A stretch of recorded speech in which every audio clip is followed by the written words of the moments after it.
और बढ़ते आगे, लक्ष्मी वर्मा का बीजेपी दफ्तर में स्वागत हुआ। डिप्टी सीएम अरुण साव इस दौरान वहां मौजूद रहे और बीजेपी कार्यकर्ताओं ने स्वागत किया। बीजेपी की सामान्य कार्यकर्ता लक्ष्मी वर्मा पीएम मोदी का आभार जताया।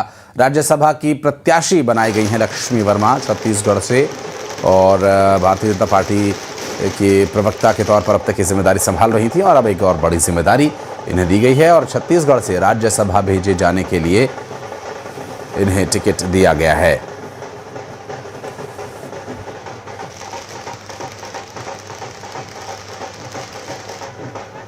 बीजेपी से राज्यसभा के लिए लक्ष्मी वर्मा प्रत्याशी चुनी गई है, वो हमारे साथ हैं। भाजपा ने भरोसा जताया है, आपके नाम की घोषणा हो चुकी है, क्या प्रतिक्रिया देंगी, कैसा लगा आपको?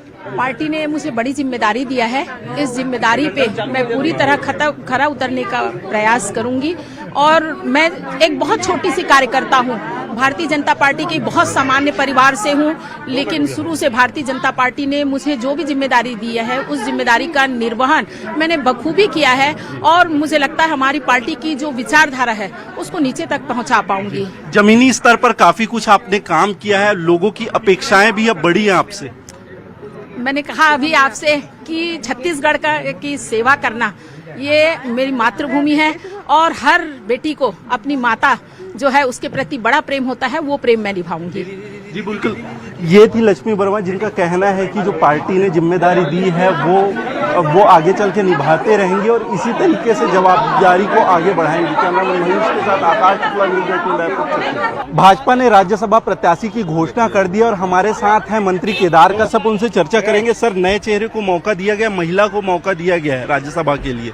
देखिए, निश्चित तौर पे हमारे छत्तीसगढ़ के लिए एक सौभाग्य का विषय है कि लक्ष्मी वर्मा जी का नाम एक जो छोटे कार्यकर्ता के रूप में उन्होंने अपनी शुरुआत की और आज उन ऊंचाइयों को प्राप्त करी है। और हमारे छत्तीसगढ़ के यशस्वी मुख्यमंत्री श्री विष्णुदेव साय जी, हमारे माननीय प्रदेश अध्यक्ष श्री किरण सिंह देव जी और हमारे राष्ट्रीय नेतृत्व हमारे माननीय प्रधानमंत्री श्री नरेंद्र मोदी जी, राष्ट्रीय अध्यक्ष श्री नितिन नवीन जी, सभी हमारे राष्ट्रीय नेतृत्व का सभी का हम हृदय से आभार व्यक्त करते हैं और मातृशक्ति को ये अवसर प्रदान किया है और हमेशा एक सम्मान देने का काम भारतीय जनता पार्टी ने हमेशा किया है।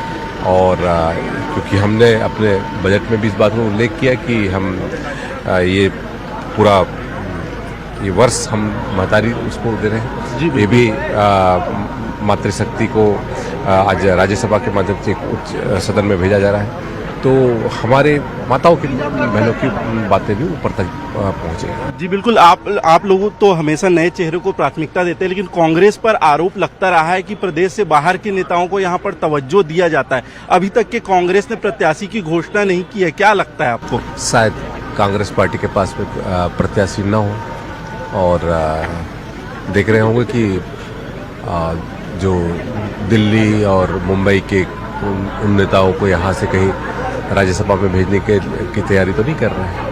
जी बिल्कुल, भाजपा ने तो नए चेहरे को मौका दिया सर, लेकिन कई नाम कांग्रेस में चल रहे हैं, प्रदेश अध्यक्ष से लेकर पूर्व मुख्यमंत्री मंत्री तक के नाम इसमें चल रहे हैं। क्या उसमें भी किस तरीके से चेहरे सामने आने चाहिए, क्या लगता है कांग्रेस किस पर भरोसा जताएगी? कांग्रेस कार्यकर्ता पे भरोसा जताए तो अच्छी बात है, लेकिन वो कार्यकर्ताओं से उनका विश्वास नहीं है, वो अपने नेताओं के भरोसे चलने वाली पार्टी है।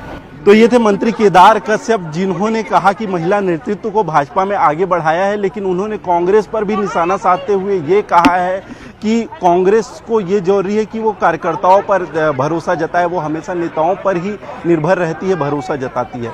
कैमरामैन मनीष के साथ आकाश शुक्ला, न्यूज़ 18 रायपुर, छत्तीसगढ़। और छत्तीसगढ़ बीजेपी ने एक बार फिर कांग्रेस पर